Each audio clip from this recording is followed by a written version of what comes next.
pegando um pouco aqui da esteira do que vocês dois colocaram, o Kaique, quando ele aponta os movimentos da própria sociedade, o Bruno, quando ele aponta o descontentamento da nossa sociedade com a classe política, isso ficou muito claro, muito latente, desde os movimentos ali que foram para a rua na época do impeachment da ex-presidente Dilma Rousseff, até a pauta que foi se estendendo e movimentos que surgiram a partir daí, mas a impressão que fica é que há uma lacuna do ponto de vista do nosso sistema partidário que represente esses movimentos conservadores, Bruno, Kaique. Por exemplo, antigamente, aquilo que mais chegava perto, mais se aproximava dessa pauta conservadora era o DEM, o Democratas, né? Que é egresso do antigo PFL. Mas hoje é um partido que tem como seus expoentes figuras absolutamente impopulares, como, por exemplo, o presidente da Câmara, Rodrigo Maia, o presidente do Senado, Davi Alcolumbre, e agora esse sujeito aí que foi, inclusive, pego com dinheiro na cueca, que também é do Democratas, né? Então, a minha pergunta para vocês aí, ô Bruno, começando por você, existe hoje algum partido, alguma agremiação, uma legenda que se aproxime dessa pauta conservadora? O próprio PSL, partido pelo qual o presidente Jair Bolsonaro foi eleito, não me parece ser esse partido. Ele tem dificuldade com o Aliança Brasil, que ele tentou criar. A gente tem hoje um partido que represente o movimento conservador? Não. Não tem. E tem dificuldade em criar também esse partido, né? Porque o presidente Bolsonaro não conseguiu estar sem partido. Bom, aí eu preciso discutir se o presidente Bolsonaro é ou não conservador, eu acho que não é. É uma pergunta interessante. O ponto é o seguinte, a sociedade brasileira em termos de política estava completamente adormecida durante décadas. O nosso envolvimento, né, em termos quantitativos, começa há poucos anos. O ano base que se tem usado para dizer que o brasileiro começa a se envolver pela política ou tem esse interesse despertado é 2013, por conta daquelas manifestações de rua.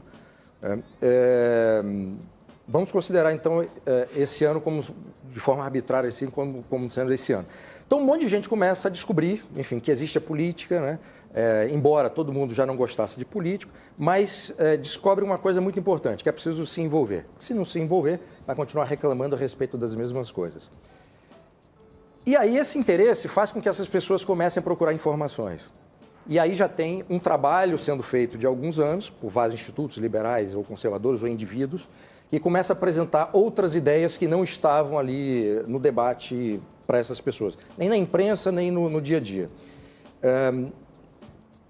E esse momento, então, de descoberta, que ainda, enfim, está acontecendo, começa a produzir algumas mudanças políticas, e essas mudanças políticas, elas nem sempre estão de acordo com aquilo que a sociedade quer imediatamente, que é um outro problema nosso. A gente descobre um problema, a gente já quer resolver problemas sociais, né? Um problema individual dá para resolver rápido.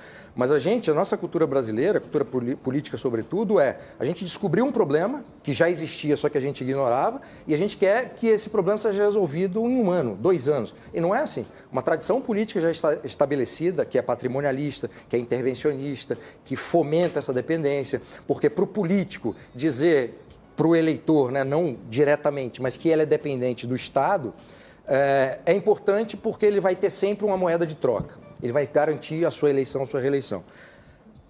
Para quem depende do Estado, por qualquer razão que seja, esse discurso conforta. E o fato de nunca ser realizada aquela promessa faz com que isso seja